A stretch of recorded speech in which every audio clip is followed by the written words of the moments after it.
नमस्कार दोस्तों, ओम श्री गणेशाय नमः। श्री हरि राधे राधे, हरे कृष्णा। आप सभी का दिन शुभ हो। आज के इस वीडियो में आप सुनेंगे मार्गशीर्ष मास महात्म्य का 14वां अध्याय। उससे पहले हर दिन की तरह हम सभी सीता नित्यनेम की कहानी और मां अन्नपूर्णा की कथा सुनेंगे। इस कहानी को सीता माता कहती थी और प्रभु श्री राम सुना करती थी। एक दिन श्री राम भगवान को किसी काम के लिए बाहर जाना पड़ा तो सीता माता कहने लगी कि भगवान, मेरा तो 12 वर्ष का नित्यनेम है, अब आप बाहर जाएंगे तो मैं अपनी कहानी किसे सुनाऊंगी। तब श्री राम ने कहा कि सीते, आप कुएं की पाल पर जाकर बैठ जाना और वहां पर जो भी औरतें पानी भरने आएंगी उन्हें अपनी कहानी सुना दिया करना। सीता माता कुएं की पाल पर जाकर बैठ गई। तभी एक स्त्री आई, उसने रेशम की जरी की साड़ी पहन रखी थी और सोने का घड़ा ले रखा था। सीता माता उसे देखकर कहने लगी, बहन मेरा 12 वर्ष का नित्यनेम सुन लो। पर वह स्त्री बोली कि मैं तुम्हारा नित्यनेम सुनूंगी तो मुझे तो घर जाने में देर हो जाएगी और मेरी सास मुझसे झगड़ा करेगी, इसलिए उसने कहानी नहीं सुनी और अपने घर चली गई। लेकिन उसके घर जाते ही उसकी रेशम चेरी की साड़ी फट गई, सोने का घड़ा मिट्टी के घड़े में बदल गया। सासू ने देखा तो पूछा, अरे बहू, ये किसका दोष अपने सिर लेकर आ गई है। बहू बोली, माँ जी, कुएं पर एक औरत बैठी थी, उसने अपनी कहानी सुनने के लिए कहा लेकिन मैंने नहीं सुनी, शायद उसी का ये फल मुझे मिला है। बहू की बात सुनकर अगले दिन वही साड़ी और वही घड़ा लेकर सास कुएं की पाल पर गई। सास को वहीं पर सीता माता बैठी मिली तो माता सीता ने कहा, बहन मेरी कहानी सुन लीजिए। सासू बोली, एक बार छोड़, मैं तो 4 बार कहानी सुन लूंगी। तब सीता माता बोली, राम आए, लक्ष्मण आए, देश के पुजारी आए, नित्यनेम का नेम लाया आओ। राम बैठो, राम तपी रसोई जिमो, राम माखन मिश्री खाओ, राम दूध पताशा पियो, राम सूत के पल का मोठो, राम शाल दुशाला पोठो, राम शाल दुशाला ओढ़ो, राम जब बोलो राम ही राम, राम सवारे सबके काम, खाली घर भंडार भरेगे, सबका बीड़ा पार करेंगे, श्री राम जय जय राम। सासू बोली, बहन कहानी तो बहुत अच्छी लगी। फिर कहानी सुनकर सासू घर चली गई और उसकी साड़ी फिर से रेशम जरी की बन गई, मिट्टी का घड़ा भी फिर वापस से सोने के घड़े में बदल गया। बहू ने देखा तो कहने लगी, सासू माँ, आपने ये सब कैसे किया। सासू बोली, बहू तू दोष लगाकर आई थी और मैं अब दोष उतार कर आ रही हूँ। बहू ने पूछा कि माँ जी, वह कुएं वाली स्त्री कौन है। सासू ने बताया कि वह तो सीता माता थी, वह पुराने से नया कर देती है, खाली घर में भंडार भर देती है, वह लक्ष्मी जी का वास घर में कर देती है और मनुष्य की जो भी इच्छा हो उसे पूर्ण कर देती है। बहू बोली, माँ जी, फिर तो ऐसी कहानी मुझे भी सुना दो। सास बोली कि ठीक है, तुम भी सुनो। फिर सास ने कहानी शुरू की, राम आए, लक्ष्मण आए, देश के पुजारी आए, नित्यनेम का नेम लाया आओ, राम बैठो, राम तपी रसोई जिमो, राम माखन मिश्री खाओ, राम दूध बताशा पियो, राम सूत के पल का मोठो, राम शाल दुशाला पोठो, राम शाल दुशाला ओढ़ो, राम जब बोलो राम ही राम, राम सवारे सबके काम, खाली घर भंडार भरेगे, सबका बेड़ा पार करेंगे, बोलो श्री राम जय जय राम। कहानी सुनकर बहू बोली, माँ जी, कहानी तो बहुत अच्छी है। सासू ने कहा, ठीक है, अब से हम इस कहानी को रोज किया करेंगे। अब सास बहू रोज सवेरे उठती, नहाती धोती और पूजा करने के बाद नित्यनेम की सीता माता की कहानी कहती दी। एक दिन की बात है, उनके यहाँ पड़ोस की एक औरत आए और बोली कि बहन जरा सी आंच तो देना। तो बहू बोली कि आंच तो अभी हमने जलाई ही नहीं। पड़ोसन बोली, तो फिर तुम सुबह 4 बजे से उठकर क्या कर रही हो। तो उन्होंने कहा कि हम तो सुबह सुबह उठकर पूजा करते हैं, फिर सीता माता की नित्यनेम की कहानी कहते हैं। पड़ोसन ने उनकी बात सुनकर फिर कहा कि सीता माता की कहानी कहने से तुम्हें क्या मिला। तब वे दोनों बोली कि सीता माता की कहानी कहने से घर में भंडार भर जाते हैं, सारे काम पूर्ण हो जाते हैं, मन की इच्छा भी पूरी होती है। पड़ोसन ने कहा, बहन अगर ऐसा है तब तो फिर मुझे भी कहानी सुना दो। तब बहू बोली कि ठीक है, तुम भी यह कहानी सुन लो। राम आए, लक्ष्मण आए, देश के पुजारी आए, नित्यनेम का नेम लाया आओ, राम बैठो, राम तपी रसोई जिमो, राम माखन मिश्री खाओ, राम दूध बताशा पियो, राम सूत के पल का मोठो, राम शाल दुशाला पोठो, राम शाल दुशाला ओढ़ो, राम जब बोलो राम ही राम, राम सवारे सबके काम, खाली घर भंडार भरेगे, सबका बेड़ा पार करेंगे, श्री राम जय राम। पड़ोसन ने इस कहानी को सुना तो कहने लगी,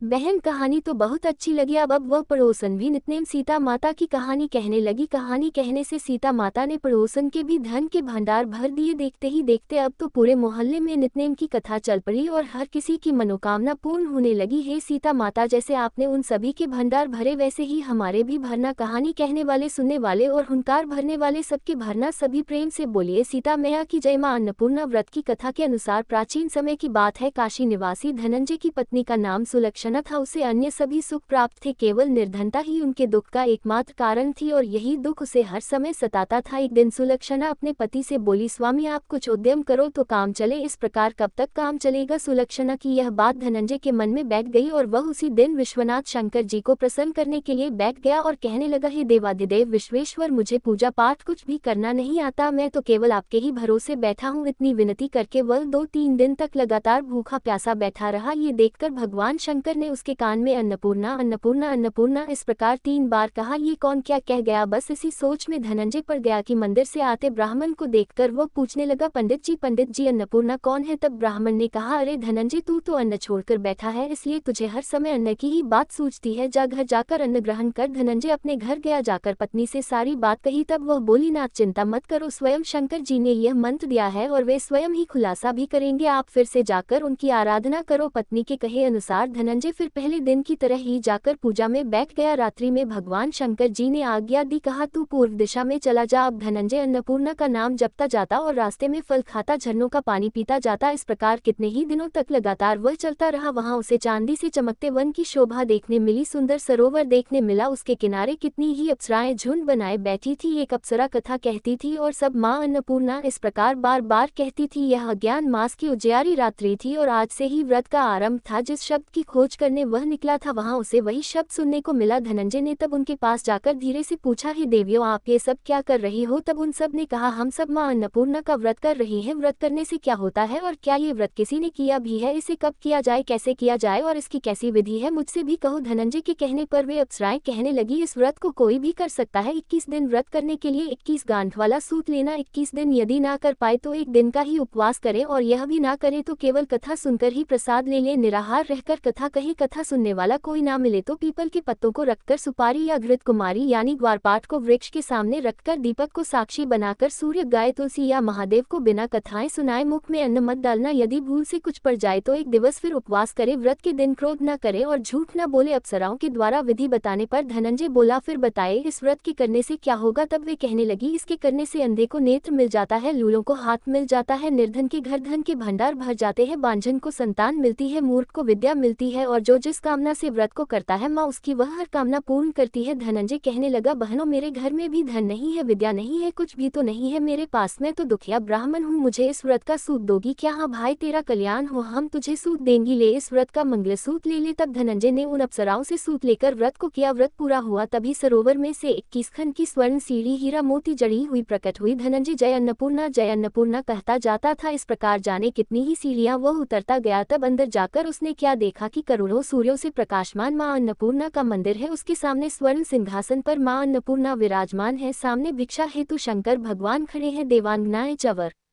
डुला रही है, कितने ही हथियार बांधे पहरा दे रही है। धनंजय दौड़कर मां जगदम्बा के चरणों में गिर पड़ा। देवी उसके मन का दुख जान गई। धनंजय हाथ जोड़कर कहने लगा, माता, आप तो अंतर्यामिनी है, आपको मैं अपनी दशा भला क्या बताऊं, आप तो सब कुछ जानती है। तब माता बोली, तुमने मेरा व्रत किया है, जा संसार तुम्हारा सत्कार करेगा। माता ने धनंजय के जिह्वा पर बीज मंत्र लिख दिया। अब तो उसके रोम रोम में विद्या प्रकट हो गई। इतने में क्या देखता है कि वह काशी विश्वनाथ के मंदिर में खड़ा है। माँ का वरदान लेकर धनंजय घर आया। अपनी पत्नी सुलक्षणा से सारी बात कही। माता जी की कृपा से उसके घर में धन संपत्ति उमड़ने लगी। छोटा सा घर बहुत बड़ा गिना जाने लगा। जैसे शहद के छत्ते में मक्खियां जमा हो जाती है, उसी प्रकार अनेक सगे संबंधी आकर उसकी पढ़ाई करने लगे। कहने लगे, इतना धन और इतना बड़ा घर, सुंदर संतान नहीं है तो फिर इस कमाई को कौन भोगेगा? सुलक्षणा से तो कोई संतान हुई नहीं, इसलिए तुम दूसरा विवाह कर लो। अनच्छा होते हुए भी धनंजय को दूसरा विवाह करना पड़ा और सती सुलक्षणा को सौतन का दुख झेलना पड़ा। इस प्रकार धीरे धीरे दिन बीतते गए। फिर अगेन मास आया। नए बंधन से बंधे पति से सुदक्षिणा ने कहलवाया कि इस व्रत के प्रभाव से ही हम सुखी हुए हैं, इस कारण यह व्रत छोड़ना नहीं चाहिए। यह माता जी का प्रताप है जो हम इतने संपन्न और सुखी हुए हैं। सुलक्षणा की बात सुनकर धनंजय उसके यहाँ आया और व्रत में बैठ गया। नई बहू को इस व्रत के बारे में कुछ भी पता नहीं थी। वह तो धनंजय के वापस घर लौटने की राह देख रही थी। दिन बीतते गए और व्रत पूर्ण होने में केवल 3 दिन बाकी थे कि तभी नई बहू को खबर मिल गई। उसके मन में ईर्ष्या की ज्वाला दहक रही थी। वह सुलक्षणा के घर आ धमकी और उसने वहां भगदड़ मचा दी और वह मारी क्रोध के धनंजय को अपने साथ लवा ले गई। नए घर में धनंजय को थोड़ी देर के लिए निद्रा ने आ दबाया। वह गहरी नींद सो गया और ठीक उसी समय नई बहू ने उसका व्रत का सूत तोड़कर आग में फेंक दिया। अब तो माता जी का कोप जाग गया। इधर माता क्रोधित हुई और उधर उसके घर में अचानक आग लग गई। सब कुछ जलकर खाक हो गया। सुलक्षणा जान गई और पति को फिर अपने घर ले आए। नई बहू रूठ अपने पिता के घर जा बैठी। पति को परमेश्वर मानने वाली सुलक्षणा बोली, नाथ, घबराना नहीं, माता जी की कृपा अलौकिक है। पुत्र कुपुत्र हो जाता है पर माता कभी कुमाता नहीं होती, इसलिए आप श्रद्धा और भक्ति से आराधना साधना शुरू करो, वे हमारा कल्याण जरूर करेगी। धनंजय फिर माता के पीछे पड़ गया। फिर वही सरोवर सीढ़ी प्रकट हुई और उसमें वह मां अन्नपूर्णा कहकर उतर गया। वहां जाकर माता के चरणों में करुण क्रंदन करने लगा, विलाप करने लगा। माता प्रसन्न होकर बोली, यह मेरी स्वर्ण की मूर्ति ले, उसकी पूजा करना, तू फिर सुखी हो जाएगा। जा, तुझे मेरा आशीर्वाद है। तेरी पत्नी सुलक्षणा ने श्रद्धा से मेरा व्रत किया है, उसे मैंने पुत्र का वरदान दिया है। धनंजय ने आंखें खोली तो खुद को काशी विश्वनाथ के मंदिर में खड़ा पाया। वहां से फिर उसी प्रकार वह घर को आया। इधर सुलक्षणा गर्भवती हुई और 9 महीने पूरे होते ही उसके यहाँ माँ पुत्र का जन्म हुआ। गांव में आश्चर्य की लहर दौड़ पड़ी। अब तो गांव में जिसकी कोई भी कामना होती वही मनौती मांगने लगता और इस तरह सभी लोगों की मनोकामनाएं पूर्ण होने लगी। इस तरह उसी गांव के निसंतान सेठ के पुत्र होने पर उसने माता अन्नपूर्णा का मंदिर बनवा दिया। उसमें माताजी धूमधाम से पधारी, यज्ञ हुआ और धनंजय को मंदिर के आचार्य का पद दे दिया गया। जीविका के लिए मंदिर की दक्षिणा और रहने के लिए बड़ा सुंदर सा भवन भी दिया गया। धनंजय पत्नी और पुत्र सहित वहां सुख से रहने लगा। माताजी के चढ़ावे में भरपूर आमदनी होने लगी। उधर नई बहू के पिता के घर डाका पड़ गया, सब कुछ लुट गया और वे भीख मांगकर अपना पेट भरने लगे। सुलक्षणा ने जब ये सुना तो उन्हें बुलावा भेजा और उनके आने पर उन्हें अलग घर में रख लिया और उनके अन्न वस्त्र का प्रबंध भी कर दिया। धनंजय, सुलक्षणा और उसका पुत्र माताजी की कृपा से आनंद से रहने लगे। माताजी ने जैसे उनके भंडार भरे वैसे सबके भंडार भरे। सभी प्रेम से बोले, अन्नपूर्णा माता की जय। अब सुनिए आज का महात्म्य। राजा भंदन ने कहा, है ब्रजेश्वर, संबंध तो विधाता के वश की बात है, वह मेरे द्वारा साध्य नहीं है। ब्रह्मा जी ही संबंध करने वाले हैं, मैं तो केवल जन्मदाता हूँ। कौन किसकी पत्नी या कन्या है और कौन किसका साधन संपन्न पति है, इसे तो विधाता के सिवा और कौन जानता है। अगर विधाता ने मेरी पुत्री को ही वृषभानु की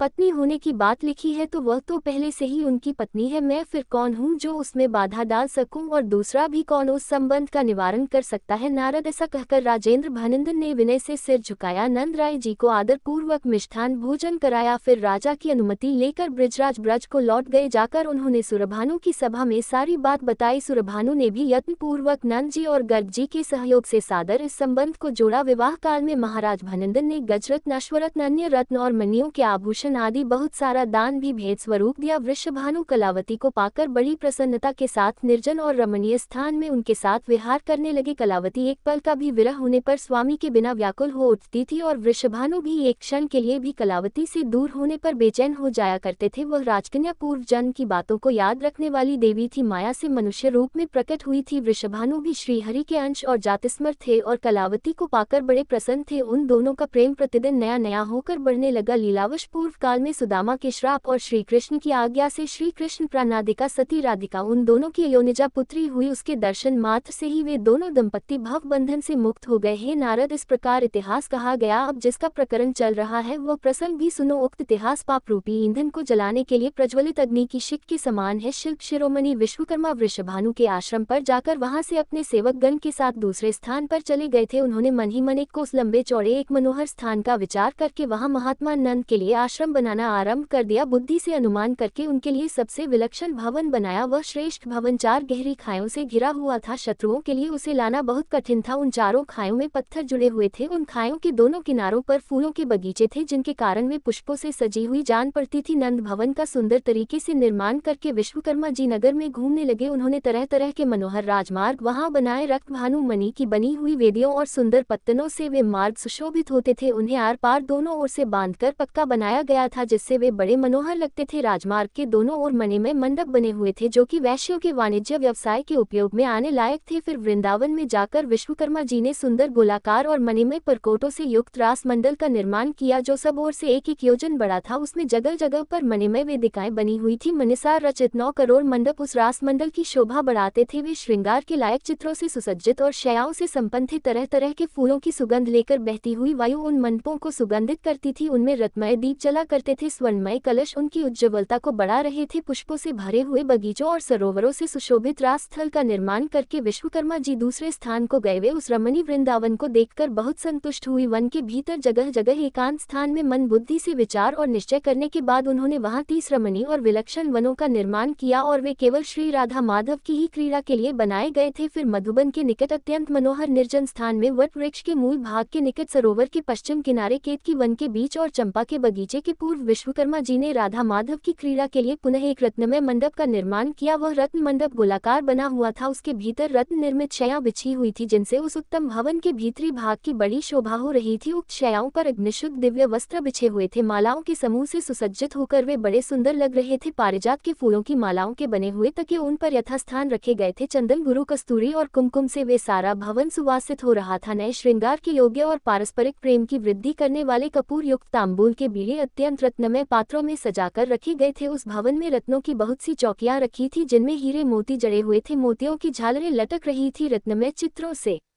चित्रित अनेक रत्न सिंहासन उस मंडप की शोभा बढ़ाते थे। जिसके लिए जो भवन बने थे उन पर उनके नाम उन्होंने प्रसन्नता पूर्वक लिख दिए। इस कार्य में विश्वकर्मा जी के शिष्य और यक्षगण उनकी सहायता करते थे। मुन निद्रा के स्वामी श्याम सुंदर श्री कृष्ण उस समय निद्रा के वशीभूत थे। उनको नमस्कार करके विश्वकर्मा जी अपने घर को चले गए। परमेश्वर श्री कृष्ण की इच्छा से ही भूतल पर ऐसा आश्चर्यमय नगर निर्मित हुआ। इसी प्रकार मैंने श्री हरि का सारा मंगलमय चरित्र कह सुनाया जो सुखद और पापहारी है। अब तुम और क्या सुनना चाहते हो? नारद जी ने पूछा, भगवान, भारतवर्ष में इस कान का नाम वृंदावन ही क्यों हुआ? इसकी संज्ञा क्या है? इसकी उत्पत्ति कैसे हुई? आप इस तत्व को भी समझाए। श्री सूत जी कहते हैं, नारद जी का प्रश्न सुनकर नारायण ऋषि ने सानंद हंसकर सारा ही पुरातन तत्व कहना आरंभ कर दिया। भगवान नारायण बोले, नारद, पहले सतयुग की बात है। राजा केदार 7 द्वीपों के अधिपति थे। हे ब्राह्मण, वे सदा सत्य धर्म में लीन रहते थे और अपनी पत्नियों और पुत्र पौत्र वर्ग के साथ सानंद जीवन बिताते थे। उन धार्मिक नरेश ने समस्त प्रजाओं का अपने पुत्र की तरह पालन किया। 100 यज्ञों का अनुष्ठान करके भी राजा केदार ने इंद्र का पद पाने की इच्छा कभी नहीं की। वे तरह तरह के पुण्य कर्म करके भी स्वयं उनका फल कभी नहीं चाहते थे। उनका सारा नित्य नियमित कर्म भगवान श्री कृष्ण की प्रीति के लिए ही हुआ करता था। केदार के समान राजाधिराज ना तो कोई पहले हुआ है और ना ही कभी होगा। उन्होंने अपनी त्रिभुवन मोहिनी पत्नी और राज्य की रक्षा का भार अपने पुत्रों पर सौंपकर जगीशवी मुनि के उपदेश से तपस्या के लिए वन को प्रस्थान किया। वे श्री हरि के अनन्य भक्त थे, निरंतर उन्हीं के चरणों में लीन रहा करते थे। मुनि भगवान का सुदर्शन चक्र राजा की रक्षा के लिए सदा उन्हीं के पास रहता था। वे मुनि श्रेष्ठ नरेश चिरकाल तक तपस्या करके अंत में गोलोक को चले गए। उन्हीं के नाम से केदार तीर्थ प्रसिद्ध हुआ। अवश्य ही आज भी वहां मरे हुए प्राणी को तत्काल ही मुक्ति मिल जाती है। उनकी कन्या का नाम वृंदा था जो लक्ष्मी जी की अंश थी। उस कन्या ने योग शास्त्र में निपुण होने के कारण किसी को अपना पति नहीं बनाया। दुर्वासा जी ने उसे परम दुर्लभ श्री हरि का मंत्र दिया। वह घर छोड़कर तपस्या करने के लिए वन में चली गई। उसने 60,000 वर्षों तक निर्जन वन में कठिन तपस्या की। तब उसके सामने भक्तवत्सल भगवान श्री कृष्ण प्रकट हुए और उन्होंने बड़े प्रसन्न मुख से कहा, देवी, तुम कोई वर मांगो। वह सुंदर विग्रह वाले शांत स्वरूप राधिका कांत को देखकर सहसा बोल उठी कि आप ही मेरे पति हो जाओ। तब उन्होंने तथास्तु कहकर उसकी प्रार्थना स्वीकार कर ली। वह कौतूहलवश श्री कृष्ण के साथ गोलोक में गई और वहां राधा जी के समान श्रेष्ठ सौभाग्यशालिनी गोपी हो गई। वृंदा ने जहाँ तप किया था उस स्थान का नाम वृंदावन हुआ, अथवा वृंदा ने जहाँ क्रीड़ा की थी इसीलिए वह स्थान वृंदावन कहलाया। हे वत्स, अब दूसरा पुण्यदायक इतिहास भी सुनो जिससे इस कान का नाम वृंदावन पड़ा। वह प्रसंग मैं तुमसे कहता हूँ, ध्यान से सुनो। राजा कुशध्वज की 2 कन्याएं थी, दोनों ही धर्मशास्त्र के ज्ञान में निपुण थी। उनके नाम थे तुलसी और वेद्रवती। संसार चलाने का जो कार्य है उससे उन दोनों बहनों को वैराग्य था। उनमें से वेद्रवती ने तपस्या करके परम पुरुष नारायण जी को प्राप्त किया। वह जनक कन्या सीता जी के नाम से सर्वत्र विख्यात है। तुलसी जी ने तपस्या करके श्री हरि को पति के रूप में प्राप्त करने की इच्छा की, किंतु दैववश दुर्वासा जी के श्राप से उसने शंखचूर्ण को प्राप्त कर लिया। फिर परम मनोहर कमलाकांत भगवान नारायण उसे प्राणवल्लभ के रूप में प्राप्त हुए। भगवान श्री हरि के श्राप से देवेश्वरी तुलसी वृक्ष रूप में प्रकट हुई और तुलसी जी के श्राप से श्री हरि शालिग्राम शिला हो गए। उस शिला के वक्षस्थल पर उस अवस्था में भी सुंदरी तुलसी निरंतर स्थित रहने लगी। मुने, तुलसी का सारा चरित्र तुमसे विस्तारपूर्वक कहा जा चुका है, इसलिए यहाँ प्रसंगवश पुनः उसकी कुछ चर्चा की गई है। तपोधन उस तुलसी की तपस्या का एक ये भी स्थान है, इसलिए इसे मनीषी पुरुष वृंदावन कहते हैं। तुलसी और वृंदा समानार्थक शब्द है, इसलिए मैं तुमसे दूसरा उत्कृष्ट कारण भी बता रहा हूँ जिससे भारतवर्ष का ये पुण्य क्षेत्र वृंदावन के नाम से प्रसिद्ध हुआ। राधा जी के 16 नामों में से एक नाम वृंदा भी है जो श्रुति में सुना गया है। उन वृंदा नाम धारणी राधिका का वह रमणी क्रीड़ावन है, इसलिए इसे वृंदावन कहा गया है। पूर्व काल में श्री कृष्ण ने श्री राधा की प्रीति के लिए गोलोक में वृंदावन का निर्माण किया था। फिर धरती पर उनकी क्रीड़ा के लिए प्रकट हुआ वह वन उस प्राचीन नाम से ही वृंदावन कहलाने लगा। नारद जी ने पूछा, हे जगत गुरु, श्री राधिका के 16 नाम कौन कौन से हैं? मुझ शिष्य से उन्हें बताए। उन्हें सुनने के लिए मेरे मन में उत्कंठा है। मैंने सामवेद में वर्णित श्री राधा के सहस्त्र नाम सुने हैं, फिर भी इस समय आपके मुख से उनके 16 नामों को भी सुनना चाहता हूँ। हे मुनिव, वे 16 नाम उन सहस्त्र नामों के ही अंतर्गत है या फिर उनसे अलग है? हो उन भक्त वांछित पुण्य स्वरूप नामों का मुझसे वर्णन कीजिए, साथ ही उन सब की उत्पत्ति के बारे में भी बताए। हे जगत के आदि कारण जगत माता श्री राधा के उन सर्व दुर्लभ पावन नामों को मैं सुनना चाहता हूँ। श्री नारायण ने कहा, राधा रासेश्वरी, रासवाहिनी, ऋषिकेश्वरी, कृष्ण प्रणादिका, कृष्ण प्रिया, कृष्ण स्वरूपिणी, कृष्ण वामान संभूता, परमानंद रूपिणी, कृष्णा वृंदावनी, वृंदावन विनोदिनी, चंद्रावली, चंद्रकांता और शरद चंद्र प्रभनाना, ये सारभूत 16 नाम उन सहस्त्र नामों के ही अंतर्गत है। राधा शब्द में धा का अर्थ है निर्वाण और रा दानवाचक है, जो स्वयं निर्वाण अर्थात मोक्ष करने वाली है, वे ही राधा कही गई है। रासेश्वर की यह पत्नी है, इसलिए इनका नाम रासेश्वरी है। उनका रास मंडल में निवास है, इससे वे रासवासिनी कहलाती है। वे समस्त रसिक देवियों की परमेश्वरी है, इसलिए पुरातन संत महात्मा उन्हें रसिकेश्वरी कहते हैं। परमात्मा श्री कृष्ण के लिए वे प्राणों से भी अधिक प्रियतमा है, अतः साक्षात श्री कृष्ण ने ही उन्हें कृष्ण प्राणाद का नाम दिया है। वे श्री कृष्ण की अत्यंत प्रियाकांता है, अथवा श्री कृष्ण ही सदा उन्हें प्रिय है, इसलिए समस्त देवताओं ने उन्हें कृष्ण प्रिया कहा है। वे श्री कृष्ण रूप को लीला पूर्वक निकट लाने में समर्थ हैं और सभी अंशों में श्री कृष्ण के समान ही है, इसलिए कृष्ण स्वरूपिणी कही गई है। परम सती श्री राधा श्री कृष्ण के आधे वामान भाग से प्रकट हुई है, इसलिए श्री कृष्ण ने स्वयं ही उन्हें कृष्ण वामान संभूता कहा है। सती श्री राधा स्वयं परमानंद की मूर्तिमती राशि है, इसलिए श्रुतियों ने उन्हें परमानंद रूपिणी की संज्ञा दी है। कृष्ण शब्द मोक्ष का वाचक है, न उत्कृष्टता का बोधक है और आकार दाता के अर्थ में आता है। वे उत्कृष्ट मोक्ष की दात्री है, अर्थात मोक्ष प्रदान करने वाली है, इसलिए कृष्णा कही गई है। वृंदावन उन्हीं का है, इसलिए वे वृंदावनी भी कही गई है, अथवा वृंदावन की अधिदेवी होने के कारण उन्हें ये नाम प्राप्त हुआ। सखियों के समुदाय को वृंद कहते हैं और आकार सत्ता का वाचक है, उनकी समूह की समूह सखियां हैं, इसलिए वे वृंदा कही गई है। उन्हें सदा वृंदावन में विनोद प्राप्त होता है, अतः वेद उनको वृंदावन विनोदिनी भी कहते हैं। वे सदा मुखचंद्र और नखचंद्र की अवली अर्थात पंक्ति से युक्त है, इस कारण श्री कृष्ण ने उन्हें चंद्रावली नाम दिया है। उनकी कांत दिन रात सदा ही चंद्रमा के समान बनी रहती है, इसलिए श्री कृष्ण हर्षोल्लास के कारण उन्हें चंद्रकांता कहते हैं। उनके मुख पर दिन रात शरद काल की चंद्रमा की सी प्रभा फैली रहती है, इसलिए मुनि मंडली ने उन्हें शरद चंद्र प्रभनाना भी कहा है। यह अर्थ और व्याख्याओं सहित षोडश नामावली कही गई, अर्थात श्री राधा के 16 नामों की व्याख्या की गई, जिसे नारायण ने अपने नाभि कमल पर विराजमान ब्रह्मा जी को दिया था। फिर ब्रह्मा जी ने पूर्व काल में मेरे पिता धर्मदेव को इन नामावली का उपदेश दिया और श्री धर्मदेव ने महार्त पुष्कर में सूर्य ग्रहण के पुण्य पर्व पर देव सभा के बीच मुझे कृपा पूर्वक इन 16 नामों का उपदेश दिया था। श्री राधा के प्रभाव की प्रस्तावना होने पर बड़े प्रसन्न मन से उन्होंने इन नामों की व्याख्या की थी। मुनि, ये राधा जी का परम पुण्यमय स्तोत्र है, जिसे मैंने तुम्हें दिया। महामुने, जो वैष्णव ना हो और वैष्णवों का निंदक हो, उसे इसका उपदेश कभी नहीं देना चाहिए। जो मनुष्य जीवन भर तीनों संध्याओं के समय इस स्तोत्र का पाठ करता है, उसकी यहाँ राधा माधव के चरण कमलों में भक्ति होती है। अंत में वह उन दोनों का दास्य भाव भी प्राप्त कर लेता है और दिव्य शरीर और अनिमा आदि सिद्धि को पाकर सदा उन प्रिया प्रेतम के साथ विचरता है। नियम पूर्वक किए गए संपूर्ण व्रत, दान और उपवास से, चारों वेदों के अर्थ सहित पाठ से, समस्त यज्ञों और तीर्थों के विधिबोधित अनुष्ठान और सेवन से, संपूर्ण भूमि की 7 बार की गई परिक्रमा से,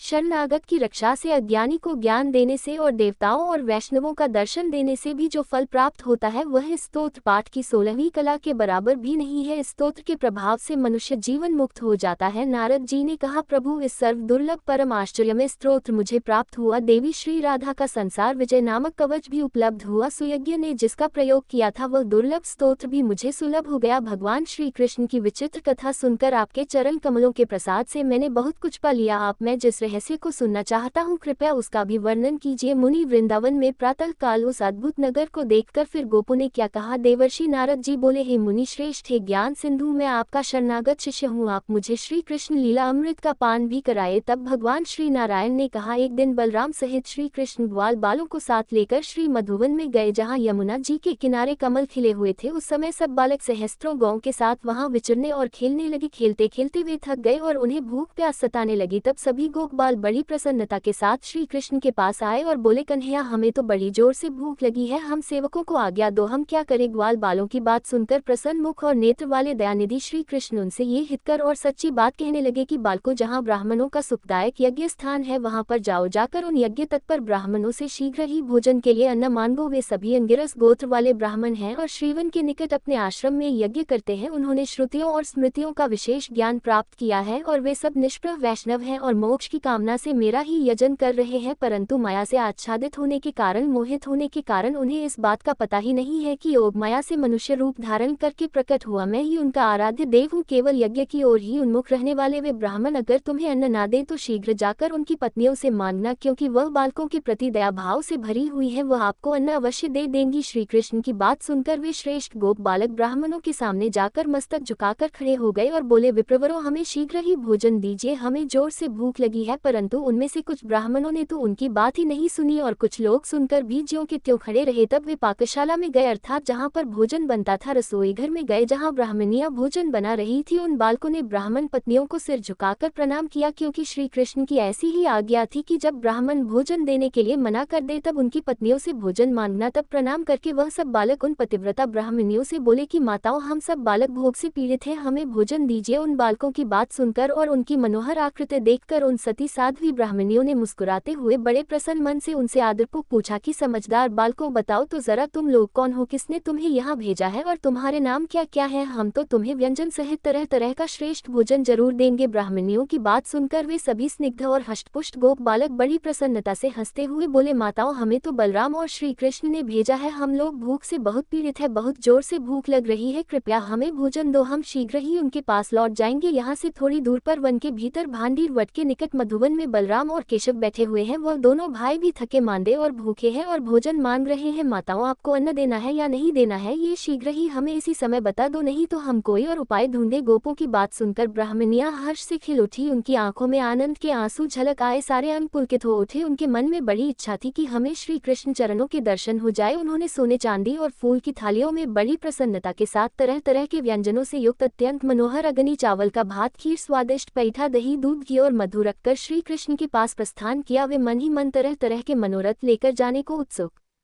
हुई। अब उन्होंने वहां पहुंचकर बालकों सहित श्री कृष्ण और बलराम जी के दर्शन किए। श्री कृष्ण वट के मूल भाग के निकट बालकों के बीच में बैठे हुए थे, इसलिए तारों के बीच विराजमान चंद्रमा के समान शोभा पा रहे थे। श्यामन किशोर अवस्था और शरीर पर रेशमी पीताम्बर से भी बड़े सुंदर दिख रहे थे, मुख पर मंद मुस्कान खिल रही थी। शांत स्वरूप राधाकांत बड़े ही मनोहर प्रतीत होते थे, उनका मुख शरदकाल की पूर्णिमा के चंद्रमा को भी लज्जा कर रहा था। वे रत्नमय अलंकारों से विभूषित थे और रत्न निर्मित 2 कुंडलों से उनके गंध स्थल की बड़ी शोभा हो रही थी। हाथों में रत्नमय केयूर और कंगन और पैरों में रत्न निर्मित नपुर उनके आभूषण थे। उनके गले में घुटने तक लंबी शुभ्र रत्नमाला धारण कर रखी थी। मालती की माला से उनके कंठ और वक्षस्थल दोनों सुशोभित थे। चंदन, अगुरु, कस्तूरी और कुमकुम से उनके श्री अंग चर्चित थे। नखों और कपोलों अर्थात गालों का सौंदर्य देखने लायक था। सुंदर लाल रंग के ओठ पके हुए अनार को भी लज्जित कर रहे थे। ब्रह्मा, शिव, धर्म, शेषनाग और बड़े बड़े मुनीश्वर उनकी स्तुति करते हैं। ऐसे परमेश्वर के दर्शन करके ब्राह्मण पत्नियों ने भक्ति भाव से श्रद्धा पूर्वक उन्हें प्रणाम किया और अपने ज्ञान के अनुरूप उन मधुसूदन की स्तुति की। विप्र पत्नियां बोली, हे भगवान, आप स्वयं ही परब्रह्म परमधाम निरअहंकार रहित निर्गुण निराकार और सगुण आकार हैं। आप ही प्रकृति पुरुष और आप उन दोनों के परम कारण हैं। सृष्टि, पालन और संहार के विषय में नियुक्त जो ब्रह्मा, विष्णु और शिव ये तीनों देवता कहे गए हैं, वे भी आपके ही सर्व बीजमान्य अंश है। वेद में आपको अनिर्वचनीय कहा गया है, फिर भला कौन आपकी स्तुति करने में समर्थ है। हे प्राणेश्वर, हम स्त्रियां आपकी क्या स्तुति कर सकती है। हे देव, हम पर प्रसन्न हो, ये दीन बंधुओं कृपा कीजिए। ऐसा कहकर सभी ब्राह्मण पत्नियां उनके चरणों में पड़ गई। तब भगवान श्री कृष्ण ने प्रसन्न मुख और नेत्रों से उन सबको अभयदान दिया। जो पूजा काल में विप्र पत्नियों द्वारा किए गए इस स्तोत्र का पाठ करता है, वह ब्राह्मण पत्नियों को मिली हुई गति को प्राप्त कर लेता है, इसमें कोई संशय नहीं। भगवान श्री नारायण कहते हैं, हे नारद, उन ब्राह्मण पत्नियों को अपने चरणों में पड़ी हुई देखकर श्री मधुसूदन ने कहा, देवियों, वर मांगो, तुम्हारा कल्याण होगा। श्री कृष्ण की यह बात सुनकर उन ब्राह्मण पत्नियों को बड़ी प्रसन्नता हुई। श्रद्धा से उनका मस्तक झुक गया और वे भक्ति भाव से इस प्रकार बोली, हे श्री कृष्ण, हम आपसे वर नहीं लेंगी, हमारी तो इच्छा यह है कि आपके चरण कमलों की सेवा हमें प्राप्त हो जाए, इसलिए आप हमें अपना दास्य भाव और परम दुर्लभ सुदृढ़ भक्ति प्रदान कीजिए। केशव, हम हर क्षण आपके मुखारविंद को देखते रहे, यही कृपा कीजिए। प्रभु, अब हम पुनः घर को नहीं जाएंगे। द्विज पत्नियों की अर्थात ब्राह्मण पत्नियों की यह बात सुनकर करुणानिधान त्रिलोकीनाथ श्री कृष्ण ने बहुत अच्छा कहकर उनकी प्रार्थना स्वीकार कर ली। फिर वे बालकों की मंडली में वापस जाकर बैठ गए। फिर उसके बाद ब्राह्मण पत्नियों ने उन्हें सुधा के समान मधुर अन्न प्रदान किया, जो वह अपने साथ साथ लेकर आई थी। भगवान ने उस अन्न को लेकर गोप बालकों को भोजन कराया और फिर स्वयं भोजन किया। इसी समय ब्राह्मण पत्नियों ने देखा कि आकाश से एक सोने का बना हुआ श्रेष्ठ विमान उतर रहा है। उसमें रत्नमय दर्पण लगे हुए हैं, उसके सभी उपकरण रत्नों के सार तत्व से बने हुए हैं, रत्नों के ही खंभों से वह आबद्ध है और उत्तम रत्नमय कलशों से वह और भी उज्ज्वल जान पड़ता है। उस रथ में श्वेत चंवर लगे हुए हैं, अग्निशुद्ध दिव्य वस्त्र उसकी शोभा बढ़ाते हैं। उस विमान को पारिजात के फूलों की मालाओं के जाल से सजाया गया है, उसमें 100 पहिए हैं, मन के समान गति से चलने वाला वह विमान बड़ा ही मनोहर है। वनमाला से विभूषित दिव्य पार्षद उसे सब ओर से घेरे खड़े हैं और उन सभी पार्षदों ने पीताम्बर धारण कर रखा है। वे रत्नमय अलंकारों से अलंकृत, नूतन यौवन से संपन्न, श्याम कांत वाले, परम मनोहर, 2 भुजाओं से युक्त और गोपवेशधारी थे। उनके हाथों में मुरली थी, उन्होंने मोरपंख और गुंजा की माला से सजे हुए टेढ़े मुकुट धारण कर रखे थे। वे रथ से तुरंत ही उतरकर श्री कृष्ण के चरणों में प्रणाम करके ब्राह्मण पत्नियों से बोले कि आप सभी इस विमान पर चढ़ जाए। ब्राह्मण पत्नियां श्री कृष्ण को नमस्कार करके मनोवांछित गोलोक में जा पहुंची। वे मानव देह का त्याग करके तत्काल ही दिव्य गोपियां हो गई। फिर श्री कृष्ण ने वैष्णवी माया के द्वारा उनकी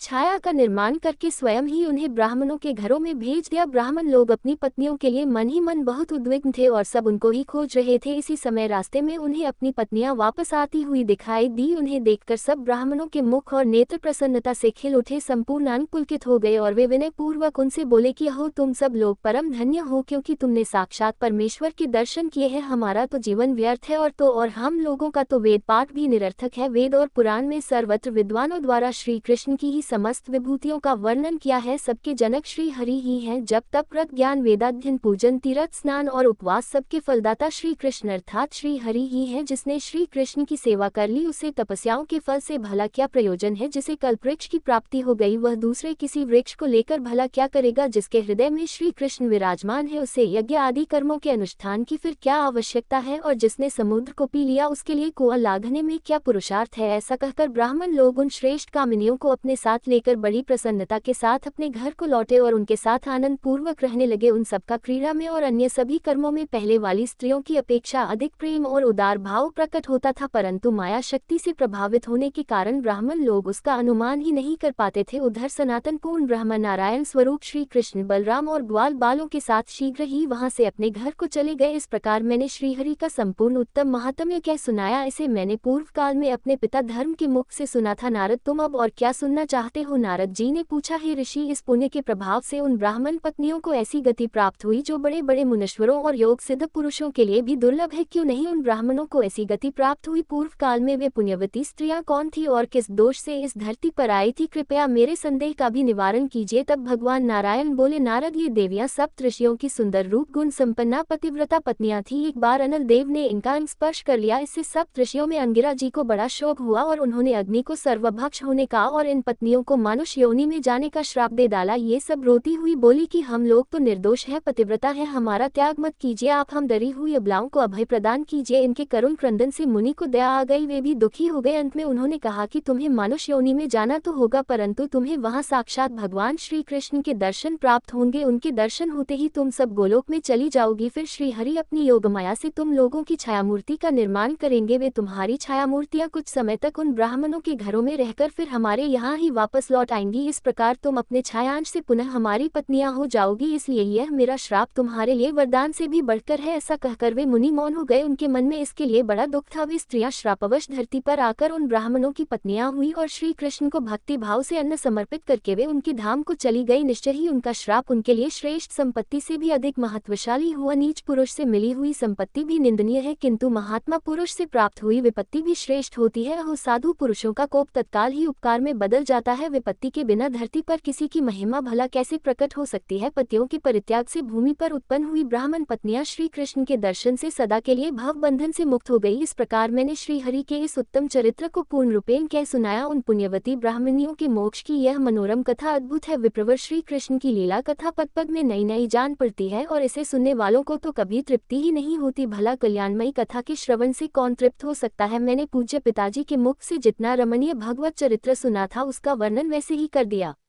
अब तुम अपनी इच्छा बताओ, फिर क्या सुनना चाहते हो। तब नारद जी ने कहा, हे कृपा निधान, हे जगत गुरु, आपने पूर्व काल में पिता के मुख से श्री कृष्ण की जो जो मंगलमय लीलाएं सुनी है वे सब मुझे सुनाए। श्री सूत जी कहते हैं, हे शौनक जी, देवर्षि का ये वचन सुनकर भगवान नारायण ने स्वयं ही श्री कृष्ण महिमा के अन्य प्रसंगों का वर्णन आरंभ किया, और इन सभी प्रसंगों का वर्णन आप आने वाले अध्यायों में सुनिएगा। अब सुनिए श्री कृष्ण चालीसा पाठ। बंसी शोभित कर मधुर नील जलद तन श्याम अरुण अधर जनु बिंबा फल नयन कमल अभिराम पूर्ण इंद्र अरविंद मुख पीतांबर शुभ सास जय मन मोहन मदन छवि कृष्ण चंद्र महाराज जय यदुनंदन जय जगवंदन जय वसुदेव देवकी नंदन जय यशोदा सुत नंद दुलारे जय प्रभु भक्तन के धृकतारे जय नट नागर नागनथैया कृष्ण कन्हैया धेनु चरया पुनि नक पर प्रभु गिरिवधारो आओ दीनन कष्ट निवारो बंशी मधुर अधर धर तेरी हुए पूर्ण मनोरथ मेरो आओ हरि पूर्णिमा माखन चाखो आज लाज भारत की राखो गोल कपोल चबो करुणा रे मृदु मुस्कान मोहिनी डारे रंजित राजव नयन विशाला मोर मुकुट वैजती माला कुंडल श्रवण पीत पटाएं कटी कनिका कछन काछे नील जल सुंदर तन सोहे छवि लक सुर नर मुनि मन मोहे मस्तक तिलक अलग गुंद्राले आओ कृष्ण बांसुरी वाले कर पे पानपूत नहीं तार्यो अका बका कागा सुरमा मारियो मधुवन जलत अग्नि जब ज्वाला भय शीतल लखित नंदलाला सुरपति जब ब्रज चरो रसाय मसूर धारवारी वर्षाए लगत लगत ब्रज चहन बहायो गोवर्धन नखधारी बचायो लख यशोदा मन भ्रम अधिकाय मुखम मह 14 भुवन दिखाए दुष्टकन सती उधम मचायो कोटि कमल जब फूल मंगायो नाथी काल यही तब तुम लीने चरण चिन्ह दे निर्भय की करी गोपिन संग रास विलासा सबकी पूर्ण करी अभिलाषा केतिक महाअसुर संग हार्यो कंसल केश पकड़ दे मार्यो मात पिता की बंदी छुड़ाए उगर सेन कह राज दिलाए मह से मृतक 6 सुत लायो मातु देव की शोक मिटायो भौमासुर मुर्दैत्य संगहारो लाए तदश सहस कुमारो देवी नहीं तन चीर संहारा जरा सिंधु राक्षस कह मारा असुर बकासुर आदिक मारियो भक्तन की तब कष्ट निवार्यो दीन सुदामा के दुख टारो तंदुल 3 मूठ मुख दारियो प्रेम की साग विदुर घर मांगे दुर्योधन के मेवा त्यागे लग प्रेम की महिमा भारी ऐसे श्याम दीन हितकारी भारत की पार्थ रथा के लिए चक्रकर नहीं बलता के निज गीता के ज्ञान सुनाए भक्तन हृदय सुधा वर्षाए मीरा थी ऐसी मतवाली विष पी गई बजाकर ताली राना भेजा सांप पिटारी शालिग्राम बने बनवारी निज निज माया तुम विधि दिखायो ओते संशय सकल मिटायो तब शत निंदा करी तत्काला जीवन मुख भयो शिशुपाला जब ही द्रौपदी टैरा लगाए दीनानाथ लाजब जाय तुरतः वसन बने नंदलाला बड़े चीर भयरी मुँह काला स्नात के नाथ कन्हैया डूबत भावर बचावत नया सुंदर दासा सुधारी दया दृष्टि की जय बनवारी नाथ सकल मम कुमति निवारो क्षमहु बेगी अपराध हमारो खोलो पट अब दर्शन दीजिए बोलो कृष्ण कन्हैया की जय बोलो कृष्ण कन्हैया की जय बोलो कृष्ण कन्हैया की जय। ये चालीसा कृष्ण का पाठ करे उर्धारी अष्ट सिद्धि नवनिधि फल लहे पदार्थ चारी बोलो श्री कृष्ण भगवान की जय। हम